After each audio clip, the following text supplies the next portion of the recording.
Bismillahirrahmanirrahim. Dear student, today is our lecture number is 9. तो अब तक हम पहुँचे थे द अकाउंटिंग साइकिल और एडजस्टमेंट एंट्रीज हमने जो है वो की थी. This is the chapter number 5. तो before starting the adjustment entries, तो हम आज ऐसा करेंगे कि पहले प्रीवियस लेक्चर को देखते हैं कि what we did in last lecture. हमने क्या किया था कि एडजस्टमेंट एंट्रीज की टाइप पढ़ी थी कि there are 4 types of adjustment entries. Converting assets into liability, converting assets into expenses, converting liabilities into revenue, accruing unpaid expenses, accruing uncollected expenses, the concept of materiality and the concept of depreciation. तो asset को जो expense में convert करना होता है वो हमने कैसे किया था कि थोड़ा सा मैं इसको रिवाइज़ कर देता हूँ ताकि आपको रिपीट कर देता हूँ ताकि आपके जहन में जो है वो दोबारा ये सारी चीज़ें आ जाएँ. और आज भी हम इसी पे जो है वो ट्रांजैक्शन करेंगे लेकिन इन सब डिफरेंट मैनर. तो हमने क्या किया था कि जो एसेट्स से ऐसे एक्सपेंसेस जो आप पहले पे कर देते हैं, प्रीपेड कर देते हैं, तो you not consider them as an expenses.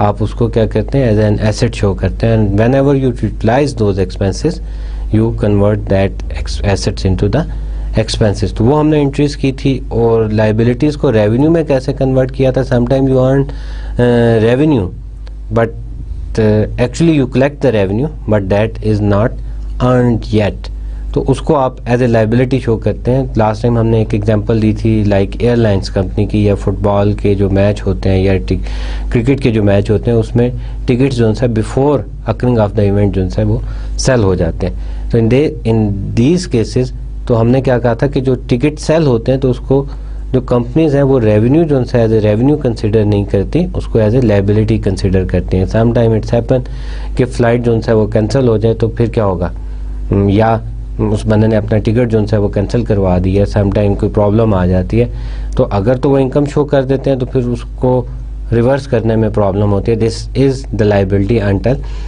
The passenger is use, या जिसने टिकट लिया है वो जब तक मैच जो है वो नहीं देख लेता. जब वो देख लेता है और लाइबिलिटीज़ जो सी हैं वो फिर उसको हम एज ए रेवेन्यू जो है कन्वर्ट कर देते हैं. उसके बाद हमने पढ़ा था अनपेड एक्सपेंसेस के बारे में. ऐसे एक्सपेंसेस लाइक वेजेस जो सी हैं, मंथ एंड जो है वो ड्यूरिंग द वीक आ गया था और आपने अभी वेजेस जो है वो आउटस्टैंड करती थी, तो वो जो है उनको हमने देखा था कि उसके लिए एडजस्टमेंट एंट्रीज कैसी होंगी. सम टाइम ये भी होता है कि आपने जो है वो रेवेन्यू जो है वो अनकलेक्टेड था, कस्टमर्स को सर्विसेज प्रोवाइड की थी लेकिन बिलिंग नहीं की थी, या कस्टमर ने अभी तक आपको पैसे जो है वो नहीं दिए थे, अमाउंट आउटस्टैंड कर रही थी. तो इस डेट केसेस जो है हम क्या करते हैं कि उसकी एडजस्टमेंट एंट्रीज जो है वो करते हैं. उसके बाद हमने पढ़ा था मटेरियलिटी क्या होता है, द कंसेप्ट मटेरियल क्या होता है, और उसमें हमने एग्जांपल ली थी कि ऑफिस सप्लाईज जो सी हैं, ऐसी चीज़ें, ऐसी ऑल इकोनॉमिक एक्टिविटीज़ जो कंपनी के रेवेन्यू को इंक्रीज़ करने में हेल्पफुल हो, तो उसको जो है बहुत सारी कंपनी क्या करती हैं कि उसको as a material as a expense जो है वो शो कर देती हैं. और लास्ट में हमने क्या पढ़ा था, डेप्रिसिएशन जो है उसके बारे में पढ़ा था कि कॉन्सेप्ट ऑफ डेप्रिसिएशन क्या है, लैंड पे डेप्रिसिएशन कैसे होती है, बिल्डिंग पे कैसे होती है, उसकी जो है एडजस्टमेंट एंट्रीज जो है वो किस तरह की जाती हैं, डेप्रिसिएशन को कम्युलेट किस तरह किया जाता है. तो ये सारी एंट्रीज जो हैं, ये सारा कॉन्सेप्ट जो है हमने लास्ट टाइम जो है स्टडी किया था. अब हम क्या करेंगे कि आज का जो है वो देखते हैं कि what we are going to do today. Adjusted trial balance of the net solution. Net solution की जो है एग्जांपल जो है वो हम कंटिन्यू करते हैं उसी एग्जांपल को, और उसमें हम देखते हैं कि आगे नेट सोल्यूशन जो है वो एडजस्टमेंट एंट्रीज जो है वो किस तरह ड्रॉ करता है. ट्रायल बैलेंस फॉर December 31, 2005, उसका ट्रायल बैलेंस हमारे पास अवेलेबल है. This is the adjusted trial balance. Adjusted trial balance जो है वो अवेलेबल है, और दिस इज़ कंटिन्यू. स्पेस कम होने की वजह से जो है this can't be come into one page. This is the trial balance. अब बात की जाती है वर्कशीट की कि what is the worksheet. Worksheet एक ऐसी शीट को हम कहते हैं जिसमें आपका trial balance, adjusted trial balance, adjustment उसके बाद adjusted trial balance and then income statement और बैलेंस शीट एक ही शीट पे जब बना दी जाती है तो उसको हम वर्कशीट का नाम दिया जाता है और इसको एज ए रनिंग जो है वो बनाया जाता है। रनिंग मीन के एक ही शीट पे जो है ट्रायल बैलेंस होता है, देन हम एडजस्टमेंट करते हैं and then we move to adjusted trial balance and then income statement और बैलेंस शीट। तो एक ही शीट से जो डिसीजन मेकर होते हैं उनको सारी इन्फॉर्मेशन जो है वो मिल जाती है। लेट्स सी कि ये किस तरह जो है किया जाता है। तो वर्कशीट को जो है थोड़ा सा एक्सप्लेन करते हैं। सबसे पहले उसमें क्या होता है, टाइटल ऑफ अकाउंट्स होते हैं कि कौन कौन से जो है अकाउंट्स हैं, और ट्रायल बैलेंस में क्या आता है, prepare from the journal ledger, journal ledger से इसको बनाया जाता है। Accounts are listed in the following order, कैसे अकाउंट्स इसमें आते हैं।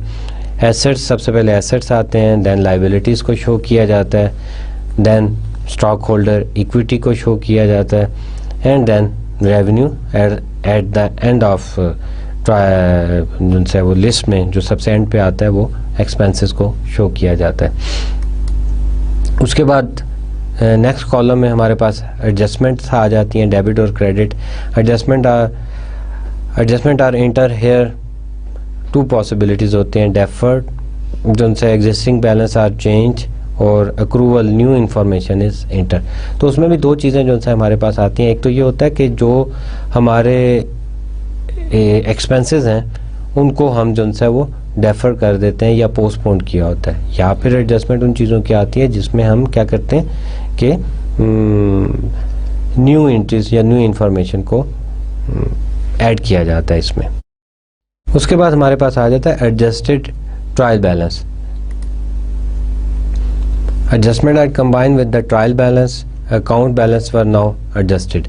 कि सबसे पहले क्या हुआ, ट्रायल बैलेंस हमारे पास आ गया, उसके बाद हमने एडजस्टमेंट एंट्रीज जो भी थी डेबिट या क्रेडिट उसका इफेक्ट जो भी था वो हमने एडजस्टमेंट में पुट कर दिया, और उसके बाद उन एडजस्टमेंट का इफेक्ट उस ट्रायल बैलेंस में डालने के बाद एडजस्टेड ट्रायल बैलेंस जो है हमने वो प्रिपेयर कर लिया।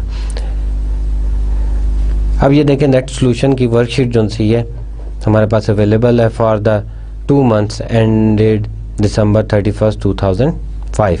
This is for 2 months। और इसमें अगर आप देखें तो सबसे पहले हमारे पास उसी तरह जो सीक्वेंस मैंने आपको बताया था, we are having cash account, account receivables, current assets आ गए, supplies, prepaid insurance, then fix assets, land, office equipment, then हमारे पास करंट लाइबिलिटीज़ आई, अकाउंट पेबल, अनअर्न्ड रेंट। उसके बाद जो हमने कहा था कि स्टॉक होल्डर इक्विटी आ जाएगी, कैपिटल स्टॉक हमारे पास आ गया, देन उसके बाद डिविडेंड हमारे पास आया 4000 का, एंड देन हमारे पास according to the list revenue आया, fee earned, and then all the expenses, wages expenses, rent expenses, utility expenses, supply expenses and miscellaneous expenses. These are the unadjusted trial balance. और अब we make some adjustment के adjustment entries को जो है वो put करते हैं, और उसके बाद देखते हैं कि adjustment entries को वर्कशीट में कैसे पुट किया जाएगा। तो number 1 is the supply accounts has a debit of the $2000.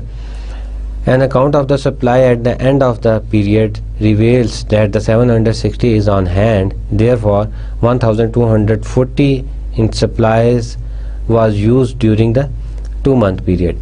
अब जैसे ट्रांजैक्शन से आपको पता चल रहा है कि अभी बैलेंस जो है हमारे पास सप्लाईज का कितना है, दैट इज़ 2000 जो हमारा ट्रायल बैलेंस में आ रहा है। लेकिन वो ये कहते हैं कि ये इन्फॉर्मेशन हमें मिली है जिससे पता चला है कि जो सप्लाई का एक्चुअली बैलेंस है दैट इज़ 760। तो इसका मतलब ये हुआ कि 1240 that is used during the 2 month। तो वो एडजस्टमेंट हमने क्या जो है वो नहीं की, now we will make the adjustment. उसका देखते हैं कि वो एडजस्टमेंट जो है वो कौन सी होगी। तो सप्लाईज कितना है, दैट इज़ 2000, रेड कलर में आपको नज़र आ रहा है। सप्लाई एक्सपेंसेस कितना है, 8000। अब सप्लाईज कितनी यूटिलाइज हो चुकी हैं, दैट इज़ 1240। तो एसेट जो है जब यूज़ होता है या रिड्यूस होता है तो हम उसको क्या करते हैं, क्रेडिट कर देते हैं। एसेट का बैलेंस कितना होता है, डेबिट होता है, दैट इज़ 2000। तो हमारा यूटिलाइज हो गया कितना, 1240। और अब at the same time asset को हम जो सा कन्वर्ट कर रहे हैं इनटू एक्सपेंसेस, एसेट को हम कन्वर्ट कर रहे हैं इनटू एक्सपेंसेस। तो सप्लाई एक्सपेंसेस ऑलरेडी हमारे पास अवेलेबल है, दैट इज़ 800। तो 800 में हम और एक्सपेंसेस जो है वो ऐड कर देंगे। When expenses are going to add, तो एक्सपेंसेस जो है जब इंक्रीज करते हैं तो उनका बैलेंस जो है वो डेबिट होता है। तो यहाँ पे भी हमने क्या किया कि फर्स्ट एडजस्टमेंट एंट्रीज को ए से शो करके 1240 एडजस्टमेंट जो है वो डाल दिए। उसके बाद सेकेंड एंट्री क्या आती है हमारे पास, एडजस्टमेंट एंट्री जो आती है, the prepaid insurance account has a debit balance of 2400। अब ये आपको बता रहा है कि जो प्रीपेड इंश्योरेंस है हमने इसको एज ए एसेट जो है वो पोस्ट किया हुआ है, डिक्लेयर किया हुआ है, that is 2400 which represent pre payment of the insurance for 24 month. Pre payment की है for 24 month beginning of December 1st, जो हमने स्टार्ट की थी दिसंबर 1st। दस the insurance expense for this month, जो इस महीने के इंश्योरेंस एक्सपेंसेस हैं, दैट इज़ $100। 24 मंथ की है, 24,000 डिवाइडेड बाई 24, तो हमारे पास $100 जो आ जाएंगे। दैट वो इन्होंने चार्ज नहीं की। तो अब इसकी एडजस्टमेंट एंट्री जो है वो कैसे होगी, प्रीपेड इंश्योरेंस हमारे पास 2400 अवेलेबल है, आपको स्क्रीन पे नज़र आ रहा होगा रेड कलर में। उसमें से हमने क्या करना है, that is an asset, asset को अब हमने एक्सपेंस में कन्वर्ट करना है। और एसेट जब डिक्लाइन होता है तो मैंने आपको पहले भी बताया था कि उसका क्या करते हैं, हम उसको क्रेडिट कर देते हैं, दैट इज़ विद अमाउंट 100। और उसके साथ हमने देखना है इंश्योरेंस एक्सपेंस को। दिस इज़ फर्स्ट टाइम, तो हमारे पास ट्रायल बैलेंस में इंश्योरेंस एक्सपेंस जो है वो नहीं आ रहा है। आइटम में अगर आप देखें तो हमारे पास इंश्योरेंस एक्सपेंस जो है वो नहीं आ रहा। हमारे पास सिर्फ जो एक्सपेंसेस आ रहे हैं, wages expense, rent expense, utility expense, supplies expense and miscellaneous expense. और मिसलेनियस एक्सपेंस में हम इंश्योरेंस को जो है वो नहीं पुट कर सकते, तो हम उसको पुट करेंगे किस में, इंश्योरेंस एक्सपेंस में। And we add one new title, और उसके बाद हम उसको एक्सपेंस को इंक्रीज हो रहा है हमारा एक्सपेंस में, तो हम एक्सपेंस को 100 से डेबिट कर देंगे। थर्ड एंट्री की तरफ चलते हैं। The unearned rent account has a credit balance of $360।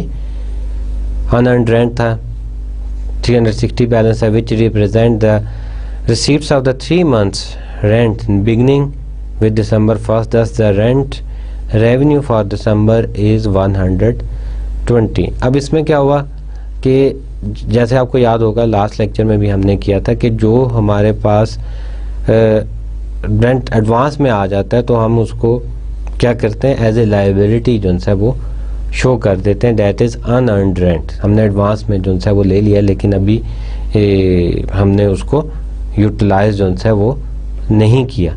तो अब जो है इसको हम क्या करेंगे एडजस्टमेंट में, लेट्स सी कि हमारे पास जो है अनअर्न्ड रेंट जो है एज ए लाइबिलिटी आ रहा है 360। तो अब लाइबिलिटी को हमने क्या करना है, रेवेन्यू में कन्वर्ट करना है। एडजस्टमेंट एंट्रीज आपको याद होगा कि हमने पहले एसेट को एक्सपेंस में कन्वर्ट किया था, और अब हम क्या कर रहे हैं, लाइबिलिटी को कन्वर्ट कर रहे हैं रेवेन्यू में। तो अब 1 month का जो है अनअर्न्ड रेंट जो है वो लाइबिलिटी आप कन्वर्ट कर रहे हैं उसमें रेवेन्यू में। तो अब आपके पास जब लाइबिलिटी जो है वो डिक्रीज होती है तो आप क्या करते हैं, उसको डेबिट करते हैं। तो यहाँ पे देखें हमने एडजस्टमेंट में उसको सी हेडिंग सी में, सी का जो है वो रेफरेंस से हमने 120 को जो है वो डेबिट कर दिया। इसके बाद अगर आप देखें तो रेवेन्यू अर्न्ड का, फी अर्न्ड का हमारे पास जो है वो टाइटल आ रहा है, रेवेन्यू अर्न्ड का टाइटल जो है वो हमारे पास नहीं आ रहा। तो हम रेवेन्यू अर्न्ड का टाइटल जो है ऐड करेंगे अपने अकाउंट में ट्रायल बैलेंस के जो है टाइटल में। तो वो हमने ऐड किया 120 का। तो 120 जो है आपने 1 month का जो रेवेन्यू है वो अर्न कर लिया। नेक्स्ट एंट्री की तरफ चलते हैं। डी में क्या हुआ कि wages accrued but not paid eight the end of December, total $250।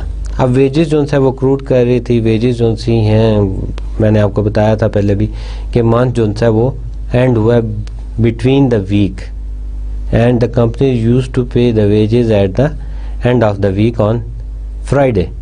तो अब वो पहले बीच में एंड हो गया, तो वो वेजेस जो सी है वो उसको तो क्लोज करना है, मंथ एंड जो है उसको अकाउंट को तो क्लोज करना होगा।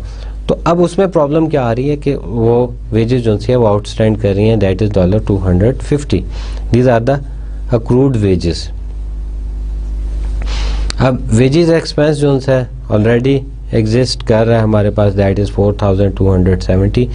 तो एक्सपेंस हमारा इंकर्ड हो गया था, एक्सपेंस था but we not yet paid, तो उसकी हमारी एडजस्टमेंट एंट्री क्या होगी, एक्सपेंस इंक्रीज हुआ, हमने एक्सपेंस को डेबिट किया, that is 250।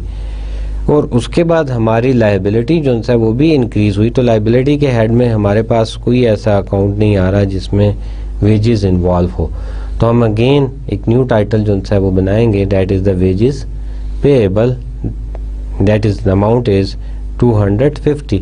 This is the liability. Liability जब इंक्रीज करती है तो आप उसको क्रेडिट करते हैं। तो डी हेडिंग में हमारे पास क्या हुआ कि हमने उसको क्रेडिट कर दिया with 250 wages payable. Next entry हमारे पास आई है, fee accrued at the end of December but not recorded, total 500। अब ये जो केस है इसमें ये हुआ है कि फ़ी जो सी है वो एक्रूड थी कि कोई नेट सोल्यूशन ने कोई सर्विसेज प्रोवाइड की थी, तो वो सर्विसेज जो है उसके जो है अभी तक फ़ी जो है वो एक्रू कर रही है, उन्होंने रिसीव नहीं की। तो इसका देखते हैं।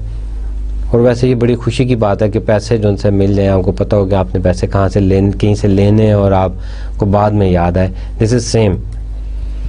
अब उसने क्या किया कि जो है एडजस्टमेंट एंट्रीज की कैसे होगी, तो फ़ी अर्न जो है वो फ़ी तो अर्न कर ली उस महीने की, आपकी जो है इनकम जो है रेवेन्यू इंक्रीज़ हो रहा है, तो उसको आपने क्या किया कि 500 से क्रेडिट कर दिया।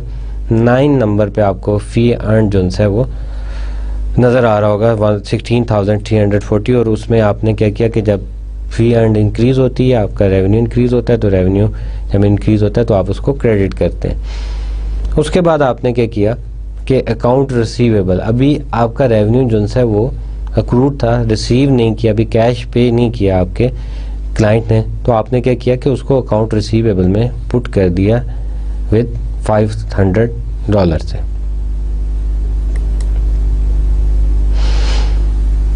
उसके बाद बात आ गई depreciation of the office equipment की, कि ऑफिस इक्विपमेंट को आपने डेप्रिशिएट किया, that is $50 for the month of December के जो था आपका ऑफिस इक्विपमेंट था वो यूटिलाइज हुआ दिसंबर के महीने में for the order of to generate revenue. उसने रेवेन्यू जितना जनरेट किया उतना कितना यूटिलाइज हुआ, दैट इज़ $50। तो इसको भी जो है हमने रिकॉर्ड करना है। डेप्रिसिएशन जो है एक तो क्या होगा कि आपका एसेट जो है वो रिड्यूस हो रहा है, एक तो वो आप करेंगे, और दूसरा ये है कि डेप्रिसिएशन एक्सपेंस जो है वो इंकर्ड हो रहा होगा कि एज ए एक्सपेंस में एक पोर्शन को जो है आप उसको एक्सपेंस में ले जाएंगे। तो अब ये देखते हैं कि डेप्रिसिएशन का कोई टाइटल हमारे पास अवेलेबल नहीं है, डेप्रिसिएशन का कोई भी हेड हमारे पास नहीं है। तो अब हम क्या करेंगे कि डेप्रिसिएशन एक्सपेंसेस डाल देंगे, दैट इज़ 50, और उसके बाद डेप्रिसिएशन एक्सपेंस है, एक्सपेंस इंक्रीज होता है तो आप डेबिट करते हैं, और नया टाइटल जो सा हम बनाएंगे दैट इज़ अकामुलेटेड डेप्रिसिएशन। तो अकामुलेटेड डेप्रिसिएशन का हम जो सा एक नया हेड बनाएंगे और वो क्रेडिट होगा विद $50 से वो क्रेडिट हो जाएगा।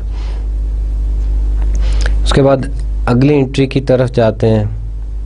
हाँ जी, अब क्या प्रॉब्लम हमें पेश आ गई है कि स्पेस जो सी है वो कम हो गई है, तो before going to do next entry हम क्या करते हैं कि जो हेडिंग है उसको रिमूव कर देते हैं, जगह थोड़ी हो गई है हमारे पास। तो ये हमने हेडिंग जो है वो रिमूव कर दी, और उसके बाद एंट्रीज जो सी हैं दे आर एंड, और अब हम एडजस्टमेंट का टोटल करते हैं। अब आप यहाँ पे एक बात देखें कि जितनी भी एडजस्टमेंट आप कर रहे हैं उसका डेबिट बैलेंस और credit balance they are equal. जितनी अमाउंट आपने डेबिट की थी उतनी ही आपने क्रेडिट की है, और ये चीज़ हमें लेकर जा रही है toward double entry accounting system. तो तो जितना डेबिट होगा उतना ही क्रेडिट होगा, उतना ही जो सा इफेक्ट उसका आएगा। तो जब हमने इसको टोटल किया तो we got 2260 on the debit side and 2260 on the credit side. तो इसका मतलब क्या हुआ कि हमारी जितनी भी एडजस्टमेंट एंट्रीज हैं दे आर करेक्ट, हमने जितनी भी एडजस्टमेंट एंट्रीज की हैं करेक्ट की हैं। और अगर इसका बैलेंस इक्वल नहीं आता तो इसका मतलब ये है, इट्स मीन कि आपने कहीं ना कहीं कोई गलती की है। और फिर अगेन अगर गलती की है तो then you have to recheck your all entries, और उसमें आप जो है वो दोबारा चेक करेंगे कि आपने जितनी अमाउंट से आप एक आइटम को डेबिट कर रहे हैं उतनी अमाउंट से दूसरे आइटम को आप क्रेडिट भी कर रहे हैं कि नहीं कर रहे हैं। तो इस प्रॉब्लम को भी जो है वो सॉल्व किया जा सकता है। तो here we have just 5 entries, तो उसको आप जो है वो रीचेक कर लेते हैं। रीचेक करने के बाद आप उसको अगेन बैलेंस करते हैं और टोटल जो है आपका होपफुली इक्वल आ जाता है। अब उसके बाद हमने क्या करना है कि हमने देखना है कि एडजस्टेड ट्रायल बैलेंस जो है वो क्या होगा। Next step is the unadjusted trial balance column and the adjusted column are combined to determine the amount display in the adjusted trial balance। अब unadjusted और adjustment को हम क्या करेंगे, कंबाइन कर देंगे और उसके बाद adjusted trial balance जो है हमारे पास आ जाएगा। वो कैसे करते हैं, लेट्स सी कि अब कैश का बैलेंस था, कैश में हमारे पास क्या हुआ कि कोई एडजस्टमेंट नहीं थी, तो एज इट इज़ हमने डेबिट बैलेंस जो है कैश का पुट कर दिया 2065।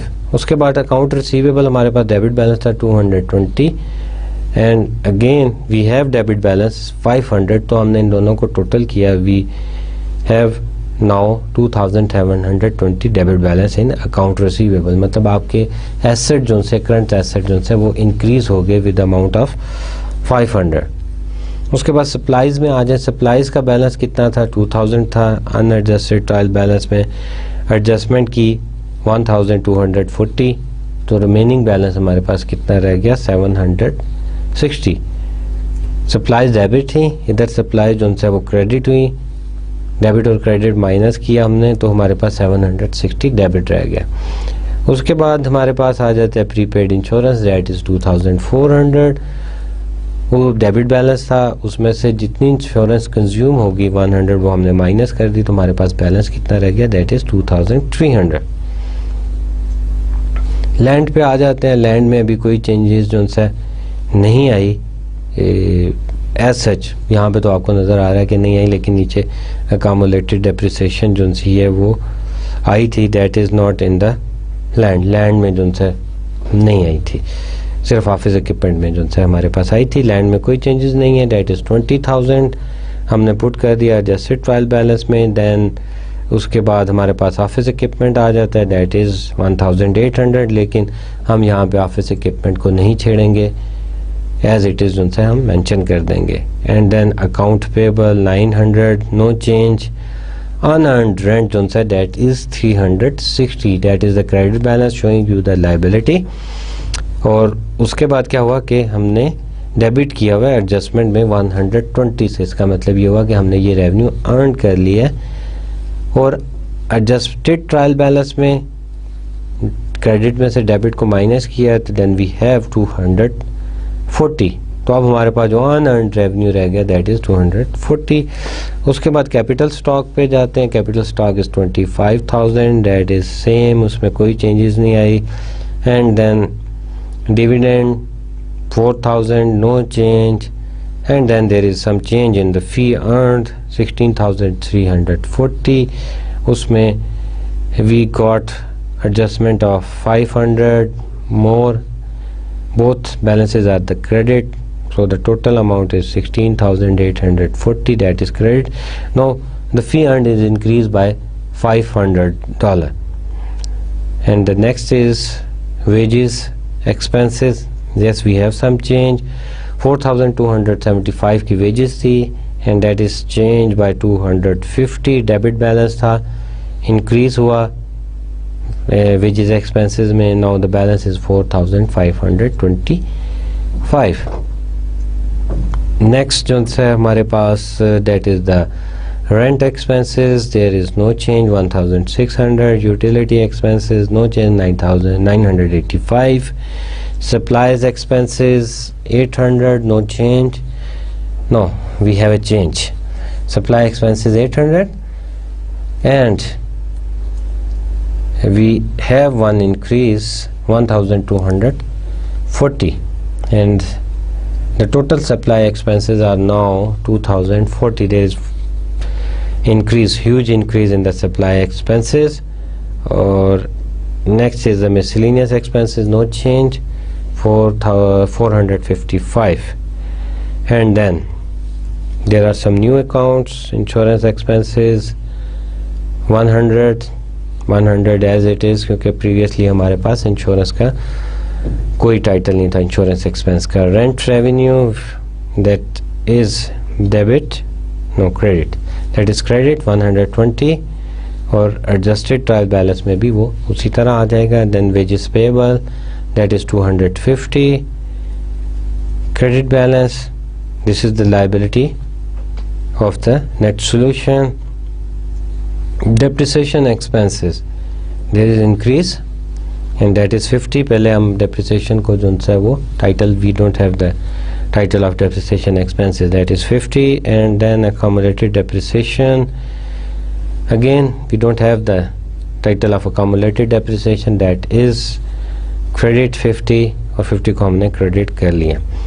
और now अगर हम इसका total जो सा वो check करते हैं both side का, that is 43,400 debit side and 43,400 is credit. So congratulations, both sides are equal, and it's mean that we make all the adjustment entries correct. So यहाँ तक तो हो गया हमारा adjusted trial balance. Let's see what's happen next.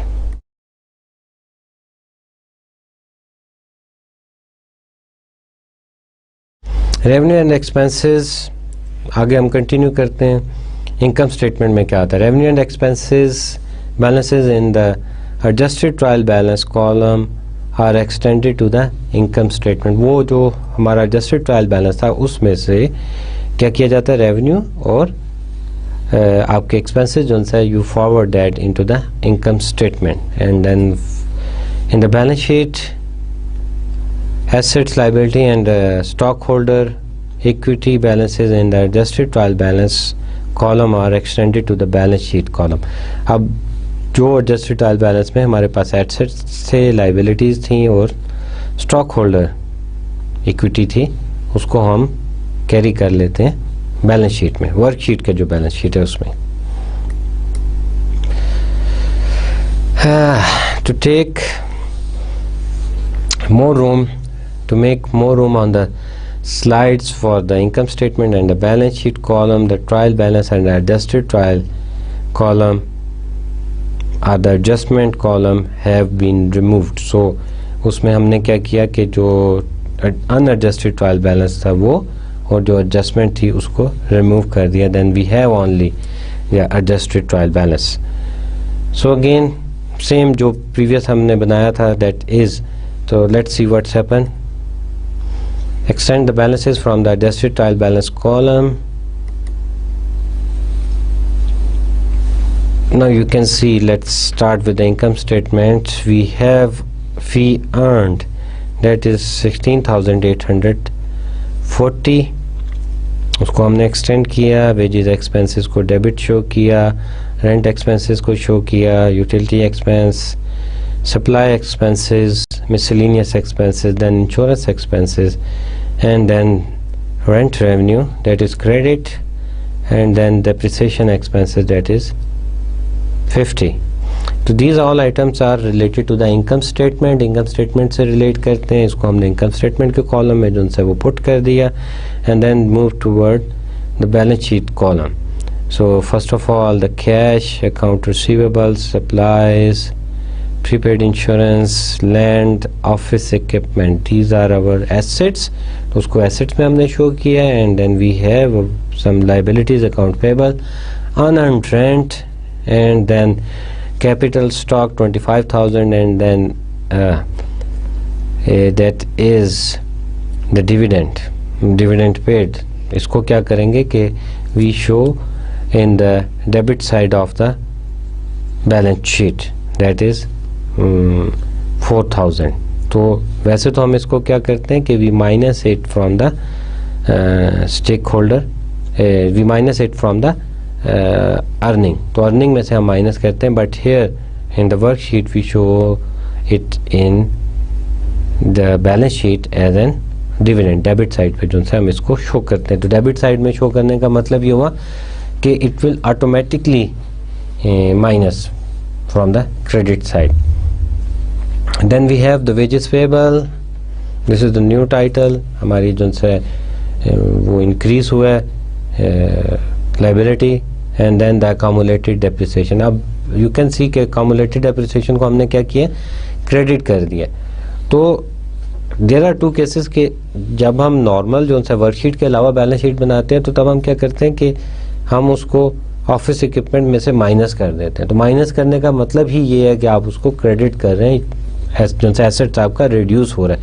तो worksheet में हम इसको क्या करते हैं कि as accumulated depreciation credit side पे शो कर देते हैं। Let's see, these 4 column are summed, उसको समराइज किया। Oh, there is one problem.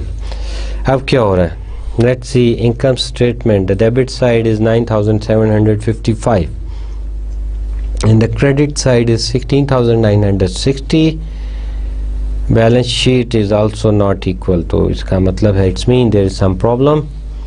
So let's see क्या करते हैं। Balance sheet debit side is 33,645 and the credit side is 26,440। तो अब बैलेंस जो है वो हमारा नहीं आ रहा है, I think it should be equal.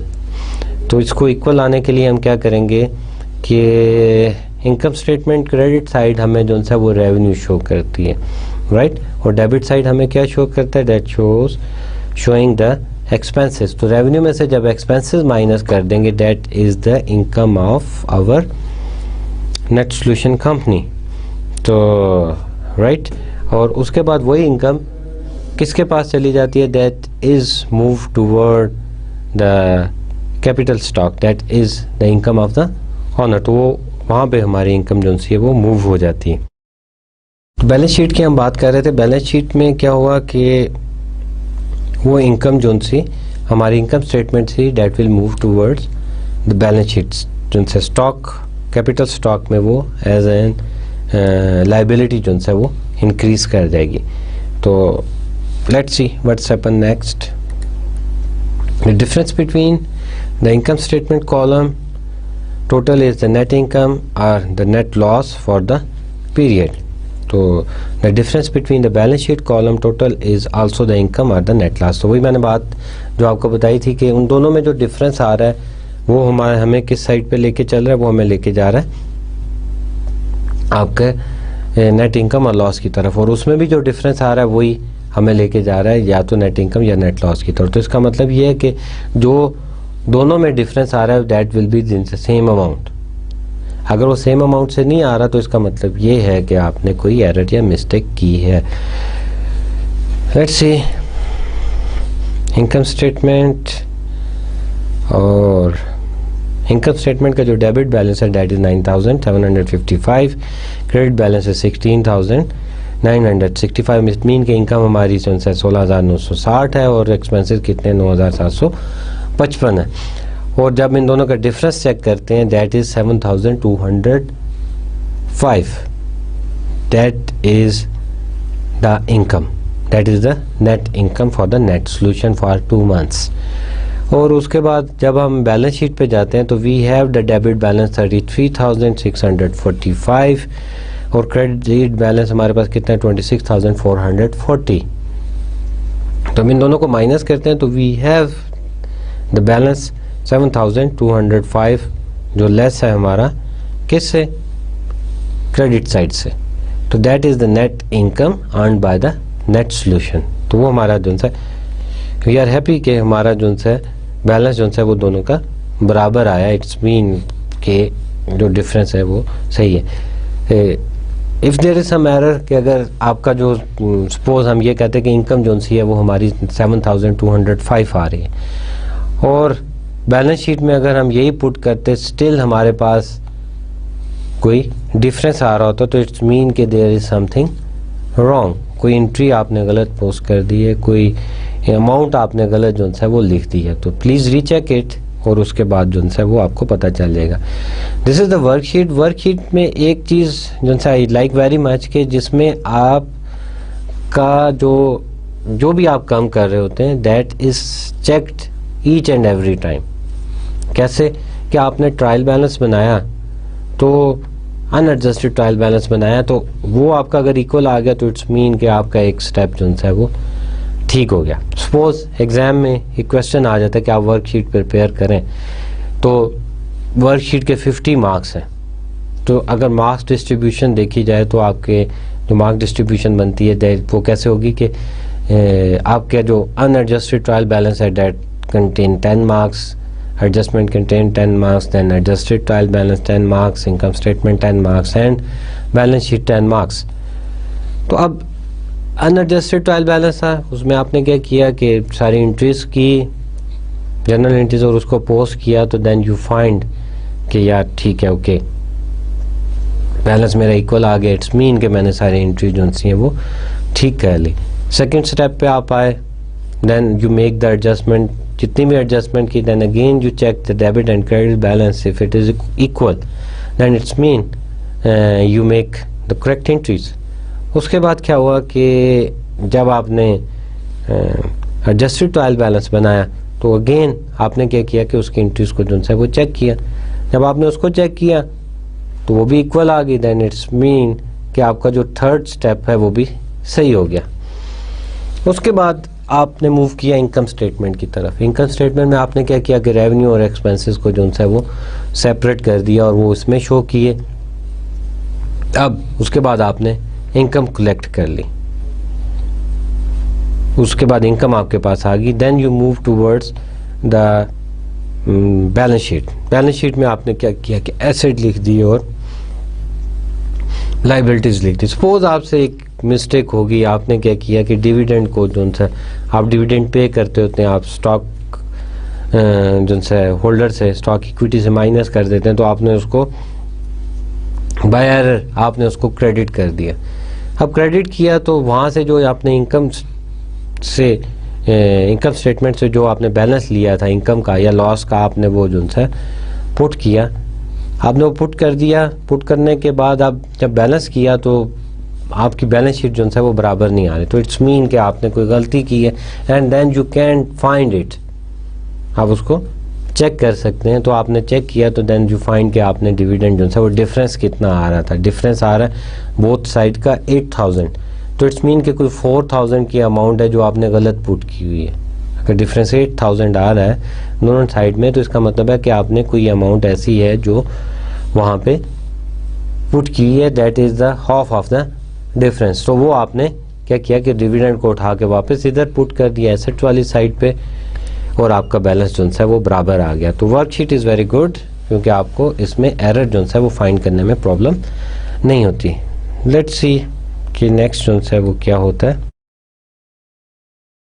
अब हम इसकी सेपरेट जो है नेट सोल्यूशन की इनकम स्टेटमेंट जो है प्रिपेयर करते हैं, that is for 2 months. Worksheet तो आपने बना ली ना, तो वो तो that is for your self कि आपने उसको बनाया, उसको चेक कर लिया कि यार मैंने जितनी भी एंट्रीज की लेजर में वो प्रॉपरली पोस्ट हो गई थी।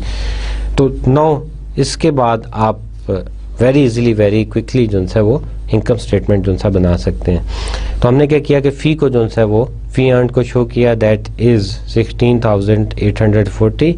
उसके बाद हमने सेपरेट शो किया रेंट रिसीव, रेंट रेवेन्यू जो आपका था 120 का, total revenue is $16,960 and then wages, then the expenses. Expenses कौन कौन से थे जो इस रेवेन्यू को जनरेट करने का वजह बने, that is wages expenses, that is 4,525, supply expenses 2,040, rent expenses 1,600 and then utility expenses 985, then insurance expenses 100, then depreciation expenses, that is 50, and miscellaneous expenses, that is 455. So total expenses are 9,755. Net income is 7,205. This is the same income जो हमने क्या किया था कि previous worksheet में show की थी, and each and every amount आपने वहां से ली और उसको यहाँ पे पुट कर दिया. There is no change, right. उसके बाद let's see. So net solution, retained earning statement for the 2 months ended December 1st 2005.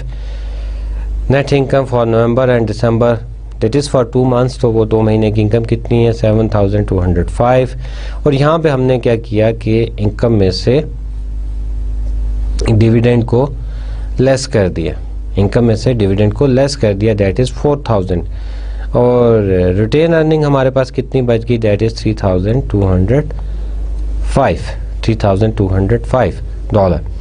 इसके बाद हमारे पास ये इट्स डिपेंड अपॉन कि ये आप जो है वो इनकम स्टेटमेंट में से ले लें या फिर जो है ये वर्कशीट में से टेक कर लें. और ये जो है डिविडेंड जो है ये हमने कहाँ से लिया था, this we have taken from the balance sheet debit column जो है उसका वो हमने ले लिया था.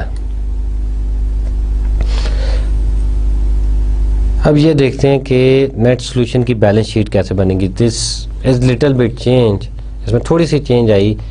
जो वर्कशीट के आइटम है वो हमने ले लिए हैं, लेकिन इसमें हमने उसमें अमेंडमेंट की है थोड़ी सी. वही जैसे मैंने आपको बताया था कि जो डेप्रिसिएशन है वो जब माइनस हो रही है तो उसको हम वहाँ से माइनस कर देंगे और उसके बाद जो है हम मेंशन करेंगे कि वो कौन सी अमाउंट है. तो अब यहाँ से क्या किया, तो जो रिटेन अर्निंग थी वो हमने मेंशन कर दी 3,205 की. Let's see the asset side. Current assets में कैश था, no change 2,065. Account receivable as it is, जो वर्कशीट है वहाँ से हम लेके लिख रहे हैं 2,720. Supply 760. Prepaid insurance 2,300. Total current asset is 7,845 as it is. हमने इसको लिया, इसमें हमने कोई चेंज जो है वो नहीं की, वर्कशीट से लेके यहाँ पे लिख दिया. उसके बाद हमने क्या किया, property plant and equipment, land 20,000 की थी, इसको हमने डेप्रिशिएट इधर नहीं किया क्योंकि लैंड जो है वो डेप्रिशिएट नहीं होती. Office equipment 1,800. अब उसमें से वर्कशीट में तो हमने माइनस नहीं किया था अकामुलेटेड डेप्रिसिएशन, तो यहाँ पे हमने क्या किया कि माइनस कर दी accumulated depreciation, that is 1,750. Total plant property equipment so on is 21,750. total assets is current assets plus this fixed asset is 29,595. liability side पे जब आते हैं तो liability we have account payable 900, wages payable 250, unearned rent 240. total current liability is 1,390. अब आप ये देखें कि जो करंट एसेट है दैट इज 7,845 और करंट लाइबिलिटीज कितनी है 1,390. इट्स मीन कि company are in a position to pay its current liability अगर उसको जो है उसके करंट एसेट जो है वो सेल भी करने पड़े, राइट. तो सॉल्वेंसी की बात हमने की थी कुछ लेक्चर्स पहले, तो this is showing the solvency of the company के पास जो उसकी करंट एसेट्स हैं वो करंट लाइबिलिटीज़ को पे करने की पोजीशन में है कि नहीं. तो यहाँ पे इफ़ वी कैन सी कि that is more than 3 or 4 times, that is greater than the liability. तो company is in a strong position कि they can pay the current liability with the help of current asset. तो अगर आप थोड़ा सा deep जाएं तो then you can pay without simply with cash. आपको बाकी जो है वो कैश में कन्वर्ट करवाने की जो है वो ज़रूरत भी नहीं पड़ेगी. करंट लाइबिलिटीज़ के बाद हम चलते हैं स्टॉक होल्डर इक्विटी पे. कैपिटल स्टॉक हमारे पास कितना था 25,000, उसमें कोई चेंज नहीं आई. उसमें जो है रिटेन अर्निंग जो है वो ऐड हुई हैं, दैट इज़ 3,205. तो उसके बाद हमारे पास जो कैपिटल स्टॉक है वो टोटल उसके हमारे पास आ गया 28,205. This is the liability of the business to pay the owner. Total liability and stock holder equity को हम चेक करते हैं. That is 29,595. That is the total of 1,390 plus 28,205. तो अगेन हमारी जो see both sides are equal, so it mean we are successful. We posted each and every transaction correctly. तो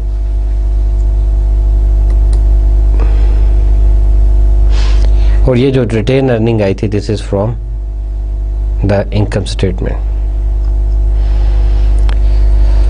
आज के लेक्चर में हमने क्या किया, what we did in this lecture today is short lecture, but worksheet के बारे में हमने जो है वो टोटल पढ़ा था कि what is the worksheet, how we prepare, how we make the adjusted trial balance. First of all I repeat it.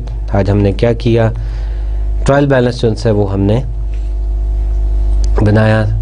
हमने क्या किया था कि इंडिविजुअल जो भी लेजर अकाउंट्स थे उसकी फिगर को लेके we put in the trial balance. तो ट्रायल बैलेंस जो हमने प्रीवियस लेक्चर्स में किया था, तो अनएडजस्टेड ट्रायल बैलेंस जो है हमारे पास आ गया था. Then we make some adjustment. Previous lecture में हमने बताया था कि एडजस्टमेंट जो है वो 4 टाइप्स की होती हैं. वही उसी से रिलेटेड जो है हमने इसमें एग्जांपल्स की, और वी मेक 4 और 5 एंट्रीज रिलेटेड टू एडजस्टमेंट.